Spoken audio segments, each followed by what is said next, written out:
पद्मभुवं वसिष्ठं शक्तिं च तत्पुत्रपराशरं च व्यासं सुखं कौडपदं महान्तं गोविन्दयोगीन्द्रमथाशिशिष्यं श्रीशङ्कराचार्यमथास्य पद्मपादं च हस्तामलकं च शिष्यं तं तोटकं वार्तिककारमन्यान् अस्मद्गुरुन् सन्दतमानतोऽस्मि. தத்துவபோதம் ரெண்டு வாரமாக இதை தான் பார்த்துட்ருக்கோம். தத்துவபோதம் ஆரம்பத்தில் சம்பந்த சதுஷ்டயம் இத்தியுக்தே கிம், சம்பந்த சதுஷ்டயம் என்றால் என்ன, 4 விதமான விஷயங்களை பார்த்தோம். அதிகாரி, விஷய, சம்பந்த, பலன். இதை படிப்பதற்கு அதிகாரி யார், அந்த அதிகாரிக்கும் விஷயம், அந்த அதிகாரிக்குரிய விஷயம் என்ன, அதிகாரிக்கும் விஷயத்திற்கும் என்ன சம்பந்தம், அந்த சம்பந்தத்தால் அதிகாரிக்கு கிடைக்கின்ற பலன் என்ன என்ற 4 விஷயங்களை பார்த்தோம். இதற்கு பெயர் சம்பந்த சதுஷ்டயம் என்று வேதாந்த வகுப்புகள் ஆரம்பிப்பதற்கு முன்னாடி இந்த விஷயங்கள் சொல்வது வழக்கம். இந்த சம்பந்த சதுஷ்டயம் சொல்வது என்பது வேதாந்த வகுப்பு ஆரம்பிப்பதற்கு முன் இதனை சொல்வது என்பது வழக்கமாக உள்ளது. அடுத்ததாக புருஷார்த்தம். புருஷார்த்தம் என்றால் என்ன? 4 விதமான புருஷார்த்தங்கள். ஒரு மனிதன் தனது வாழ்க்கையில் அடைய வேண்டிய 4 விதமான லட்சியங்கள் என்ன? முதலானது தர்மம், 2 அர்த்தः, 3வது காமः, 4வது மோக்ஷம். தர்ம, அர்த்த, காம, மோக்ஷம் என்ற 4 விதமான விஷயத்திற்காக மட்டும்தான் அனைத்து விதமான மனிதர்களும் வாழ்நாள் முழுவதும் செயல்படுகிறார்கள். மனிதனுக்கு பிறந்தது முதல் இறக்கும் வரை இந்த 4 விதமான புருஷார்த்தங்களின் பொருட்டு தான் மனிதன் இயங்குகிறான். அதில் தர்மம் என்பது தான் எதை விரும்புகிறானோ, பிறரிடமிருந்து நான் எதை விரும்புகின்றோனோ அதையே நான் பிறருக்கு செய்ய வேண்டும். பிறர் என்னிடம் பொய் பேசுவதை நான் விரும்புவதில்லை, பிறர் என்னை ஏமாற்றுவதை நான் விரும்புவதில்லை. அவ்வாறாகவே நானும் பிறரிடம் பொய் பேசாமல் இருத்தல், பிறரை ஏமாற்றாமல் இருக்கின்ற அந்த குணங்களை வளர்த்து கொள்ள வேண்டும். இதற்கு பேர் தர்மஹா. இதிலே சாமானிய தர்மம், விசேஷ தர்மம்லாம் இருக்குது. அடுத்ததாக அர்த்தஹா. ஒரு மனிதன் செக்யூரிட்டி, அர்த்தஹா என்பது செக்யூரிட்டி, தன்னை பாதுகாத்து கொள்வதற்கும் தனது சமுதாயத்தை பாதுகாத்து கொள்வதற்காகவும் மனிதன் தன் வாழ்நாளில் சம்பாதிக்கின்ற பொருளுக்கு பெயர் அர்த்தம். அது ஆரோக்கியமாக இருக்கலாம், செல்வமாக இருக்கலாம், அனைத்தும் இந்த பொருள் என்ற அந்த விஷயத்திற்குள் அடங்கும். 3வதாக காமஹா. ஒரு மனிதன் தனது தேவையான பொருளை சம்பாதித்த பிறகு அவனுடைய மனமானது காமத்தில் ஈடுபடும், இன்பத்தில் ஈடுபடும். சுபாவமாகவே அது அனைத்து உயிர்களுக்கும் இது இருக்கின்ற விஷயங்கள். அதனை, அந்த காமத்தை மனிதனானவன் தர்மத்தின்படி அனுபவிக்க வேண்டும், உழைத்து சம்பாதித்து அதன்படி அனுபவிக்க வேண்டும். பிறரை ஏமாற்றி தனது ஆசையை பூர்த்தி செய்து கொள்ளக்கூடாது. இதெல்லாம் தர்ம அர்த்த காமஹா. இந்த தர்மார்த்த காமம் என்பது இதிலிருந்து வேறுபட்டது மோட்சம். மோட்சம் என்பது அர்த்தத்திலிருந்தும் காமத்திலிருந்தும் மிகவும் வேறுபட்டது. இது ஒரு மனிதன் தனது வாழ்நாளில் அடைய விரும்புகின்ற லட்சியம் மோட்சம். மோட்சம் என்பது லிபரேஷன், அனைத்து விஷயங்களிலிருந்து விடுபடுதல். நம்ம இந்த சின்ன சின்ன விஷயங்களெல்லாம் நம்ம ஆராய்ச்சி பண்ணி பார்த்தோம்னா நாம் ஒவ்வொரு விஷயத்திலிருந்தும் நாம் ஒவ்வொரு நேரமும் விடுபட்டு கொண்டு தான் இருக்கின்றோம். ஒவ்வொரு ஆசையை தோன்றும் போது அந்த ஆசையை நிறைவேற்றுகின்றோம், அந்த ஆசையிலிருந்து விடுபடுகிறோம். விடுபடுதலுக்காகவே மனிதன் தனது வாழ்நாளில் முயற்சிக்கின்றான்.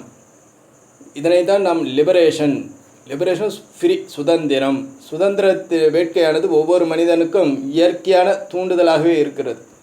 அந்த தூண்டுதலை நமது சாஸ்திரங்கள் நமக்கு முறைப்படுத்தி காட்டுகின்றன. இதற்கு பேர் தர்ம அர்த்த காம மோட்சம் என்ற பெயர். அடுத்ததாக வேதம், இந்த வேதமானது இரண்டாக பிரிக்கப்படுகிறது, கர்மகாண்டம், ஞானகாண்டம் என்று. கர்மகாண்டம் என்பது பூர்வகாண்டம், ஞானகாண்டம் என்பது உத்தரகாண்டம். இந்த ஞானகாண்டத்தை வேதாந்தம், வேதத்தினுடைய இறுதி பகுதி என்றும், பூர்வகாண்டம் என்பது வேதத்தினுடைய முற்பகுதி என்றும் கூறுகிறோம். இந்த ஞானகாண்டத்தை நாம் பராவித்யா என்றும், கர்மகாண்டத்தை அபராவித்யா என்றும் கூறுகிறோம். அபராவித்யா என்றால் கீழான இது, ஞானகாண்டம் என்றால் மேலான வித்யா என்று சொல்கிறோம். இந்த ஞானகாண்டத்தில் ஒவ்வொரு வேதத்திற்கும் 6 அங்கங்கள் இருக்கின்றன. வேதங்கள் 4, அந்த ஒவ்வொரு வேதத்திற்கும் 6 அங்கங்களானது காணப்படுகிறது. அது சிக்ஷா, கல்பக, வியாக்கரணம், நிருக்தம், சந்தஸ், ஜோதிஷம் என்று 6 விதமான அங்கங்கள் காணப்படுகின்றன. ஒரு மாணவன் வேதங்களை படிக்கும் பொழுது இந்த 6 விதமான அங்கங்களையும் படிக்க வேண்டும். அப்பொழுது அது ஒரு கம்ப்ளீட்டான ஒரு படிப்பு. அடுத்ததாக ஆசிரம சதுஷ்டயம், 4 விதமான ஆசிரமங்கள்: பிரம்மச்சரியம், கிரகஸ்தம், வானப்பிரஸ்தம், சந்நியாசம் என்று. பிரம்மச்சரியத்தில் ஒரே வேலைதான், படிப்பது மட்டுமே பிரம்மச்சரியத்தில் காணப்படுகின்ற வேலை.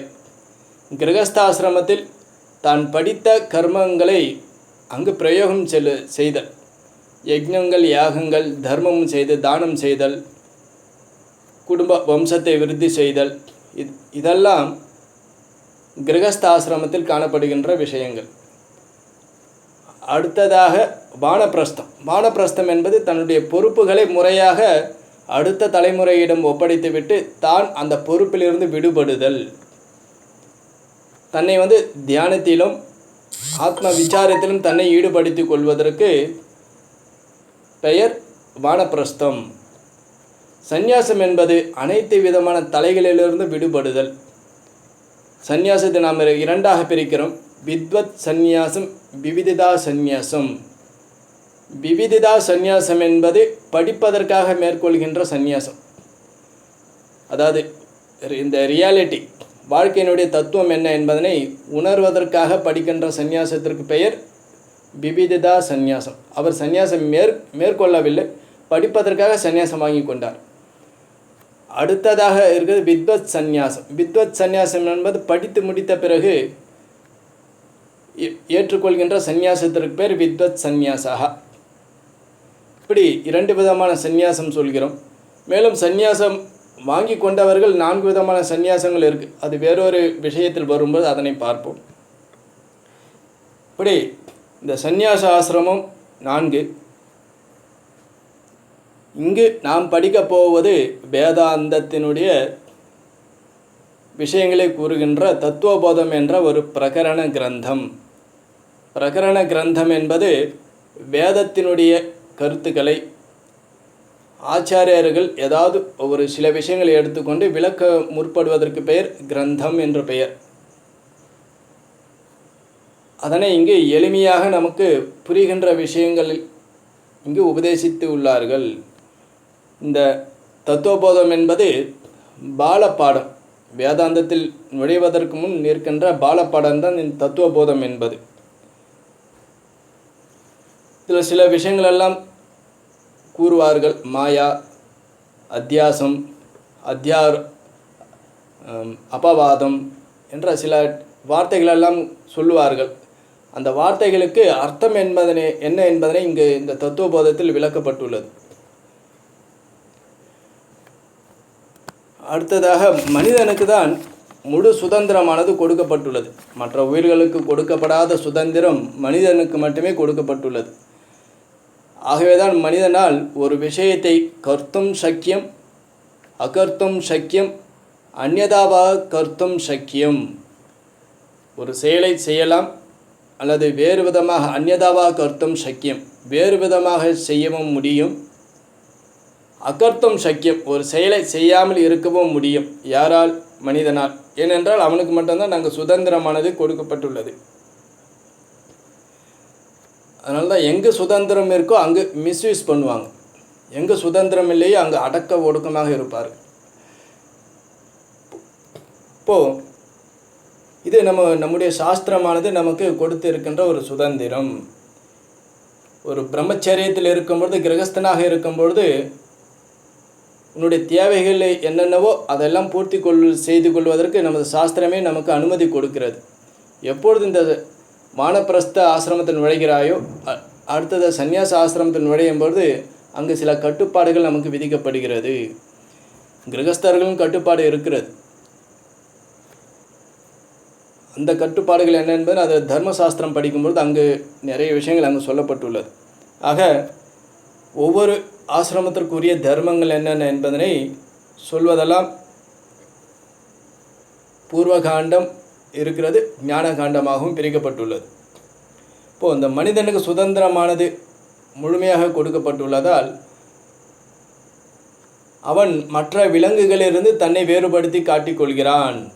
அவன் மற்ற விலங்குகளுக்கு என்னென்ன விஷயங்கள் எல்லாம் தேவைப்படுகிறதோ அதே விஷயம் மனிதனுக்கும் இருந்தால் அவனுக்கும் இந்த விலங்குக்கும் என்ன வேறுபாடு என்பது தெரியாத விஷயமாக மாறிவிடும். ஆகவே தான் ஆகார நித்ரா பயம் மைதுனஞ்ச சாமானியமேதி பசுபிர் நராணாம்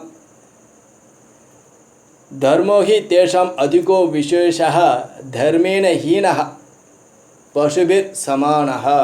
தர்மத்திலிருந்து குறையும்பொழுது அவன் விலங்குக்கு சமமானவனாக மதிக்கப்படுகிறான். இப்போ ஆகாரம், உணவு, நித்ரா உறக்கம், மைத்துனம் இனப்பெருக்கம் செய்தல், பயம் பயப்படுதல், இதெல்லாம் சாதாரணமாக ஒரு விலங்குகளுக்கும் மனிதனுக்கும் இருக்கின்ற சாதாரணமான விஷயங்கள். இந்த 4 இருப்பதனால் மனிதன் தன்னை உயர்ந்தவன், நான் என்னுடைய வம்ச விருத்தியை செய்துவிட்டேன், ஆகவே நான் உயர்ந்தவன், பெரிய சாதித்து விட்டேன் என்பது இந்த விஷயத்தில் கிடையாது. ஆகவே இப்போ இது சாதாரண விலங்குகள் கூட இந்த சாதனைகளெல்லாம் செய்யும். மனிதன் அப்புறம் பயப்படுதல், பிற உயிர்களிடமிருந்து பயம் ஏற்படுகிறது, பிற விலங்குகளிடமிருந்து பயம் ஏற்படுகிறது, மனிதனே பிற மனிதனிடமிருந்து பயப்படுகிறான். இதெல்லாம் பொதுவாக அனைவருக்கும் காணப்படுகின்ற விஷயங்கள். ஆக இந்த ஆகாரம், நித்ரா, பயம், மைதுனஞ்ச இந்த 4ம் விலங்குக்கும் மனிதனுக்கும் இருக்கின்ற விஷயம். இப்போது தர்மம்தான் மனிதனுக்கு விலங்குக்கும் இருக்கின்ற விஷயத்தை பிரித்து காட்டுகிறது. இந்த தர்மம் என்பது ஒவ்வொரு ஆசிரமத்திலும் தனக்குரிய கடமையை முறையாக செய்தல். கிரகஸ்தனாக இருக்கும்போது கிரகஸ்தாசிரமத்துக்குரிய கடமை, வானப்பிரஸ்த ஆசிரமத்தில் இருக்கும்போது வானப்பிரஸ்த ஆசிரமத்திற்குரிய கடமை, சந்நியாச ஆசிரமத்தில் இருக்கும்போது சந்நியாச ஆசிரமத்துக்குரிய கடமை. இந்த 4 கடமைகளையும் அந்தந்த ஆசிரமத்தில் இருப்பவர்கள் முறையாக செய்து வர வேண்டும். இப்போது நாம் எடுத்து கொண்டிருக்கின்ற இந்த தத்துவபோதமானது தத்துவ போதக. தத்துவம் என்றால் உண்மை, ரியாலிட்டி. போதம் என்றால் அறிவது அல்லது போதிப்பது. இந்த தத்துவ போதமானது குரு சிஷ்யனுடைய சம்வாதமாக இருக்கின்றது. சிஷ்யனானவன் கேள்வி கேட்க குருவானவர் அதற்கு பதில் சொல்லும் முகமாகவே அமைக்கப்பட்டுள்ளது. நமது அனைத்து சாஸ்திரங்களும் இவ்வாறாக விசாரமாக தான் இருக்கும். நமக்கு என்னென்னலாம் சந்தேகம் வாழ்க்கையில் ஏற்படுகிறதோ, ஆன்மீகத்தில் ஏற்படுகிறதோ அவ்வளவு சந்தேகத்தையும் இங்கே சிஷ்யன் மூலமாக சாஸ்திரமே நமக்கு கேட்டு சாஸ்திரமே குருவாக இருந்து நமக்கு பதில் சொல்லும். அதுதான் மற்ற மதங்களெல்லாம் இந்த மாதிரி விஷயமே கிடையாது. மற்ற மதங்களில் கேள்வியே கேட்கக்கூடாது. அங்கே என்ன சொல்லப்பட்டு உள்ளதோ அதை அவ்வாறாகவே நீ அக்செப்ட் பண்ணிக்கணும். ஆனால் நம்முடைய வேதாந்தத்தில் அவ்வாறாக இல்லை. குருவானவன் சிஷ்யனானவன் தனக்கு ஏற்படுகின்ற சந்தேகங்களை கடைசி வரைக்கும் நீங்கும் வரை குருவிடம் கேள்வி கேட்டு அதனை அவன் நீக்கிக் கொள்ளலாம், அந்த சந்தேகத்தை நீக்கிக் கொள்ளலாம். இதுதான் நமது சாஸ்திரங்களுக்கும் மற்ற சாஸ்திரங்களுக்கும் இருக்கின்ற வித்தியாசம்.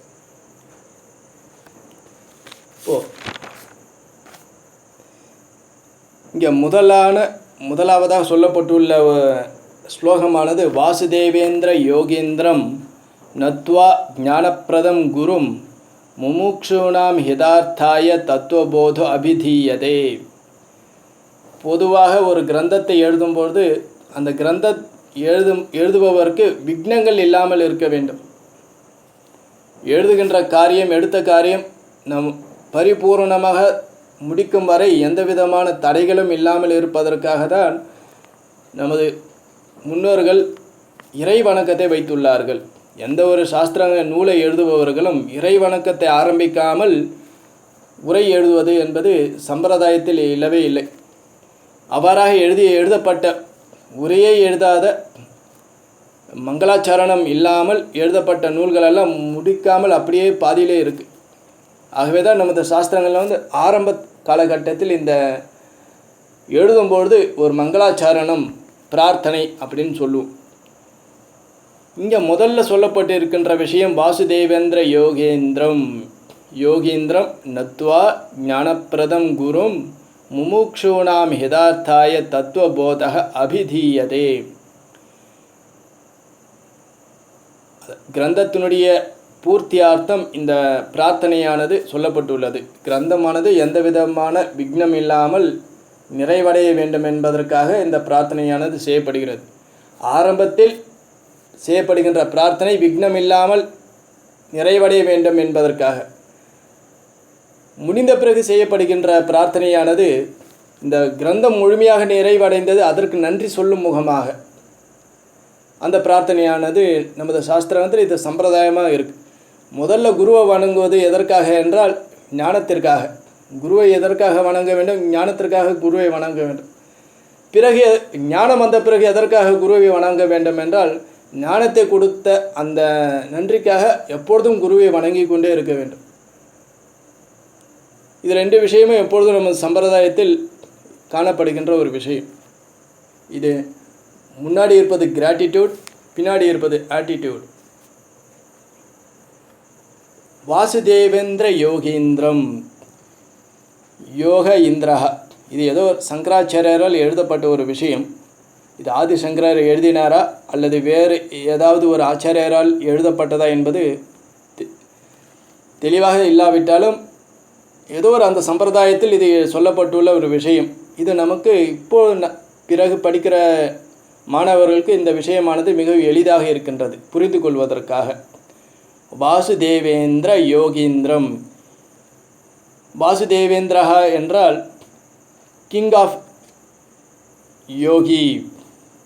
யோகியாக இருக்கின்றார். அவர் வசுதேவம், இந்த உலகத்திற்கு இந்திரனாகவும் இருக்கின்றார், தலைவனாகவும் இருக்கின்றார், யோகியாகவும் இருக்கின்றார். இந்திரஹ யோகி இரண்டாகவும் பிரிக்கலாம். யோகி அந்த இந்திரனே யோகியாகவும் இருக்கின்றார். அவர் இந்திரியங்களுக்கு யோகியாகவும் இருக்கின்றார். இல்லை நாம தான் இந்த விஷயங்களெல்லாம் இன்டர்பிரட் பண்ணணும். இப்போ வாசுதேவேந்திர யோகீந்திரம் நத்துவா வணங்கிவிட்டு எதற்காக? ஞானப்பிரதம் குருங்கிறவருடைய லட்சணம், குருவுக்கு சில லட்சணங்கள்லாம் சொல்லப்பட்டு இருக்கு நமது சாஸ்திரங்களில். அதே மாதிரி சிஷ்யனுக்கும் சில முறைகளெல்லாம் சொல்லப்பட்டுள்ளது. சிஷ்யன் எவ்வாறாக குருவை அணங்கி இந்த விஷயத்தை கேட்க வேண்டும், குருவினுடைய தகுதி என்ன, சிஷ்யனுடைய தகுதி என்ன. சிஷ்யனானவன் குருவிடம் செல்லும் பொழுது ஆலமரத்திலிருந்து விழுந்த அந்த உடைந்த காய்ந்த சருகுகள்லாம் இருக்கும் இல்லையா, ஆலமரத்தினுடைய குச்சிகளெல்லாம் இருக்கும். அதை வைத்து கொண்டு தான் யஜ்ஞங்கள் யாகங்கள்லாம் பண்ணுவாங்க. அந்த சருகை எடுத்துக்கொண்டு குருவிடம் செல்ல வேண்டும். அவ்வாறாக குருவிடம் சென்று அந்த குச்சியை, அந்த காய்ந்த குச்சியை காட்டும் பொழுது குருவானவர் புரிந்து கொள்வார், இவன் படிப்பதற்காக வந்திருக்கின்றான், விரக்தனாக இருக்கின்றான், அவ்வாறாக புரிந்து கொள்வார். இப்போ யாரும் இந்த சம்பிரதாயத்தில் இப்போ இந்த மாதிரிலாம் இல்லை, எல்லாம் பழம் வாங்கிட்டு தான் போவாங்க. அதெல்லாம் சம்பிரதாயமாக ஒரு காலத்தில் இருந்திருக்கு அந்த மாதிரி. அதே மாதிரி குருவுக்கு சொல்லப்படுகின்ற லட்சணம் என்னவென்றால், குருவானவர் பிரம்மனிஷ்டராக இருக்க வேண்டும், ஸ்ரோத்ரியராகவும் இருக்க வேண்டும். அவர் ஒரு பரம்பரையில் வந்தவராக இருக்க வேண்டும். ஒரு பரம்பரையில் வந்து அந்த விஷயங்களை ஒரு குரு மூலமாக கேட்டவராக இருக்க வேண்டும். இந்த விஷயங்கள் எல்லாம் இவர் எதேச்சையாக குருவாக இருக்கக்கூடாது. நானே இன்னும் குருவாக மாறிட்டேன், நான் சொல்கிறதா நீங்கள்லாம் கேட்கணும் அப்படின்னு சொல்கிற அந்த சம்பிரதாயத்தில் வராமல் பரம்பரையில் வந்தவராக இருக்க வேண்டும். அதனால தான் நாம் ஸ்லோகத்திலேயே பிரார்த்தனையிலே என்ன சொல்லுவோம்னா, சதாசிவ சமாரம்பாம் சதாசிவனிடம் ஆரம்பித்தது. இல்லை நாராயண சமாரம்பம் அப்படின்னு வைணவ சம்பிரதாயத்தில் இருக்கிறவங்க சொல்லுவாங்க. இப்போ சதாசிவ சமாரம்பம், சங்கராச்சாரிய மத்தியமாம், அஸ்மதாச்சாரிய இப்பொழுது இருக்கின்ற குரு வரைக்கும் வந்தே குரு பரம்பரா, அனைத்து குரு பரம்பரையை நான் வணங்குகிறேன். இப்படி சொல்கிறது நம் சம்பிரதாயத்தில் இருக்குது. அதனால் அந்த குரு பரம்பரையில் வந்தவராக